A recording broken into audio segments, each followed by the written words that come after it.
Allora, siamo ritornati insieme. Chiedo l'intervento anche del rappresentante degli studenti.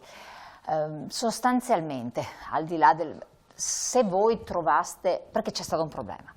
E poi col Covid è emerso in tutta la sua evidenza, nel senso che gli studenti sono tornati sciamati necessariamente a casa loro, hanno lasciato gli appartamenti sfitti, i proprietari ne hanno ripreso possesso, perché avevano già la proprietà, e moltissimi ci hanno anche messo mano per ristrutturarli, hanno trovato però delle situazioni devastate, completamente devastate. Ecco, noi dico, un po' questa è la panoramica generale, ci sono questi quartieri. Hanno preso mano, l'hanno ristrutturato, c'è chi ha fatto investimenti molto importanti, chi...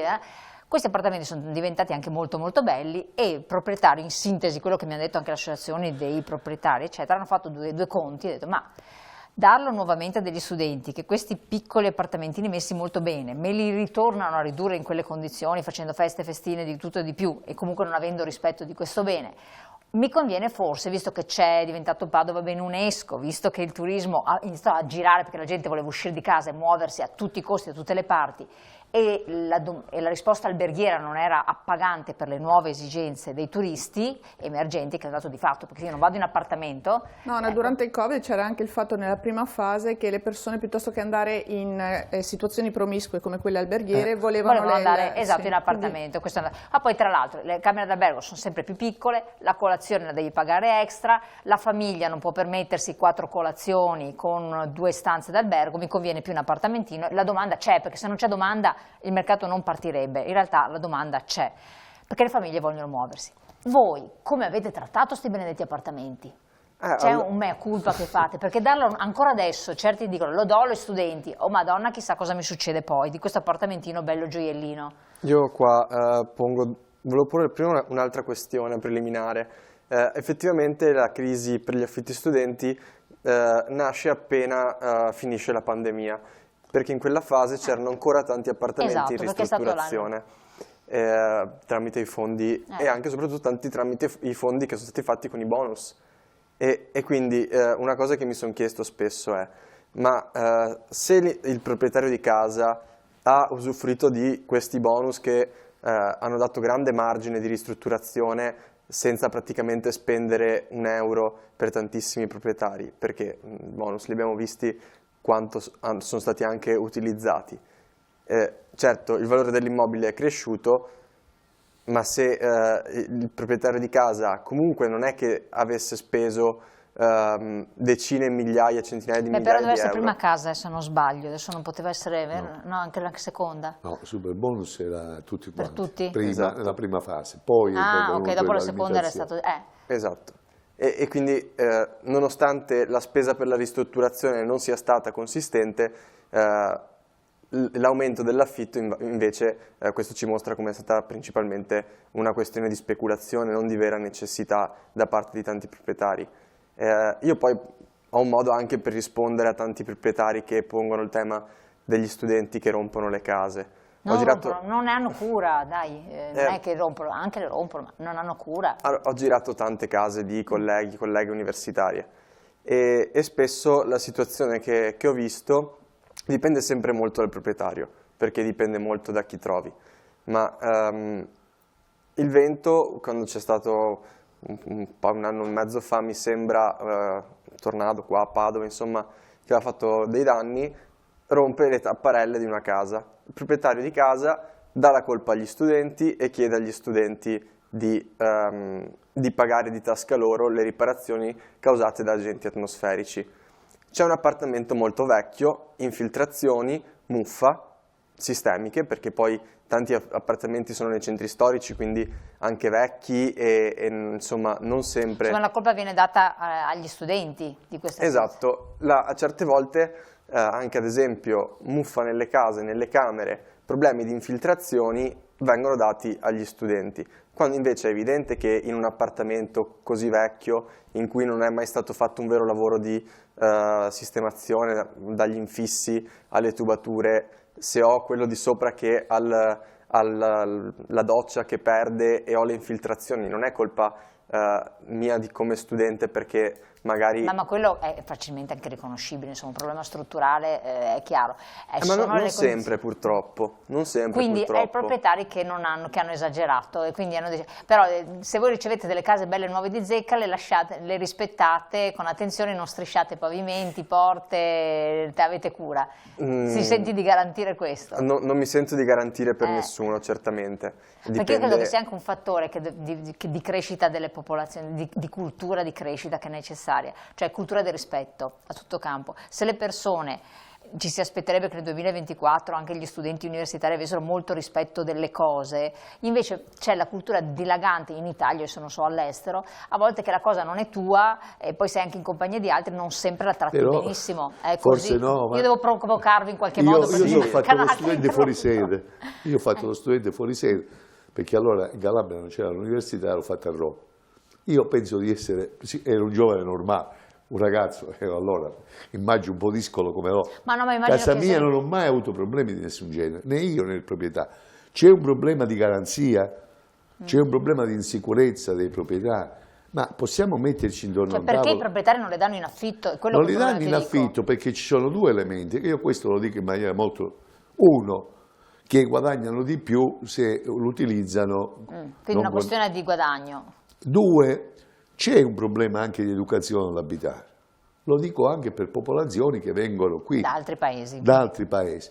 Ma non perché sono cattivi loro, perché noi abbiamo una certa concezione della casa, come si abita e robe di questo genere, che non è detto, non è lo stesso modello di uno che viene da un altro paese. Ma bisognerebbe fare integrazione anche da questo punto di vista. Certo, non lo dico cultura in generale, io ho trovato loro, ci manca la rappresentanza. È una delle proposte che abbiamo fatto alla Regione, noi ci mettevamo a disposizione per vedere.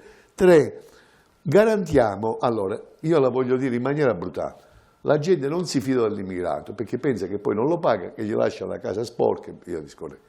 Se costituiamo insieme pubblico e privato, costituiamo un elemento di fondo di garanzia.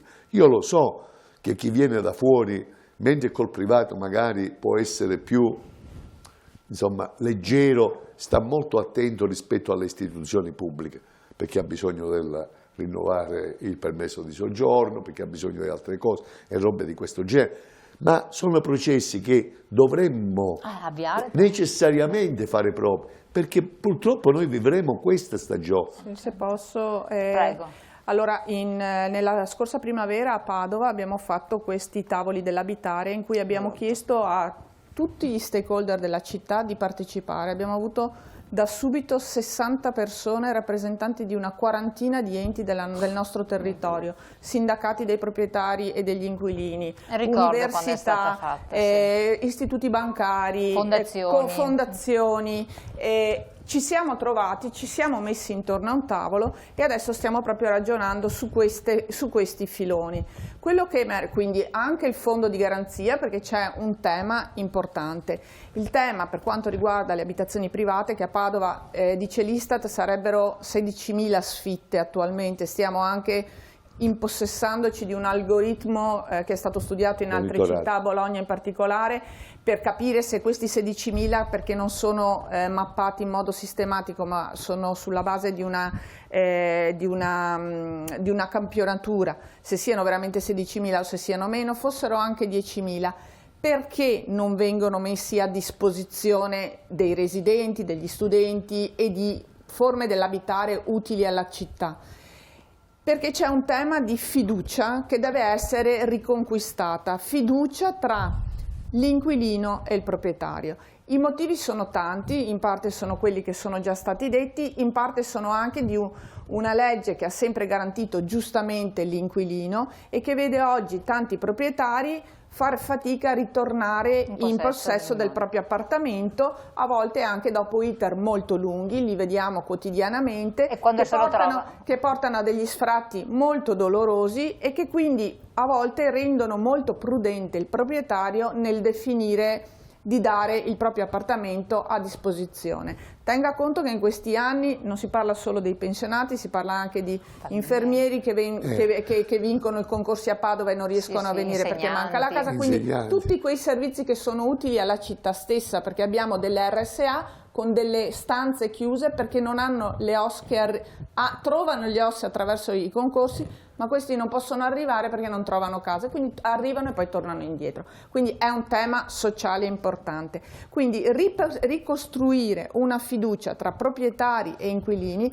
è uno degli obiettivi che ci stiamo dando, attraverso proprio delle forme di studio di garanzie per i proprietari, garanzie anche di microcredito, perché oggi quello che succede è che un nucleo familiare che pure ha un reddito, se per qualsiasi motivo perde quel reddito perché viene licenziato, perché c'è una malattia, perché subentra qualche imprevisto, entra in una spirale che se non viene subito intercettata finisce per arrivare al perdere la casa e quindi poi a mandare tutto il nucleo in una situazione di bisogno di cui non era detto che dovesse finire così. Quindi riuscire a inventare dei fondi di garanzia per i proprietari, ma anche dei fondi di microcredito per gli inquilini, è una delle indicazioni che ci siamo dati con questi tavoli su cui stiamo lavorando. E l'obiettivo è ricreare questa situazione, questa fiducia reciproca, per cui non vedo lo studente come quello che mi fa fuori la casa, ma trovo il modo per cui ci sia anche un accompagnamento. E per noi come Comune di Padova in questi anni il tema dell'accompagnamento è diventato proprio un paradigma importante, cioè aiutare le situazioni più fragili con un supporto di qualcuno che aiuta o i contesti abitativi. Abbiamo delle cooperative che in questo momento seguono alcuni contesti abitativi più faticosi proprio a stare alle regole, a creare buoni rapporti di vicinato e a creare rapporti tra l'inquilino e il proprietario sia nel pubblico che nel privato, capaci di riportare a quella fiducia che fa sì che l'abitare oggi sia ancora possibile ma anche benvenuto da parte di chi ha Lei infatti ha detto il un'abitazione. rapporto, dobbiamo chiudere perché vedo che siamo arrivati alla chiusura, ha detto una cosa sacrosanta, importantissima,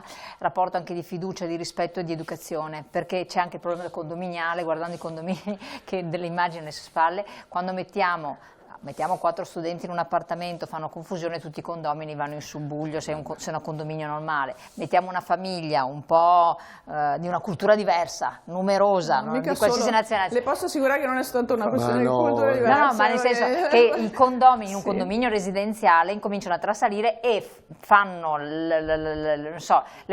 distruggono l'esistenza del proprietario dicendole continuamente ogni cosa che succede, anche la stupidaggine, la pezzetta che casca dal piano. Tutto diventa insormontabile. È insormontabile, quindi il proprietario non vuole più saperne niente, dice basta, perché non tutti hanno una grande tempra, sono portati per seguire ma cose. ci sono anche però molte, noi ce la pigliamo solo sul versante, diciamo, di quelli che... Ma io devo portare dall'altra parte anche, ci mancano i rappresentanti dei proprietari. Voglio dire che ci sono, stamattina in CGIL c'è un addetto velocissimo che siamo in chiusura. alla grafica e mi poneva un problema. Dice, dovevamo fare la manutenzione ai citofoni. Il citofono invece è stato sostituito dal proprietario, che è il proprietario di tutto l'immobile dove sono in fitto.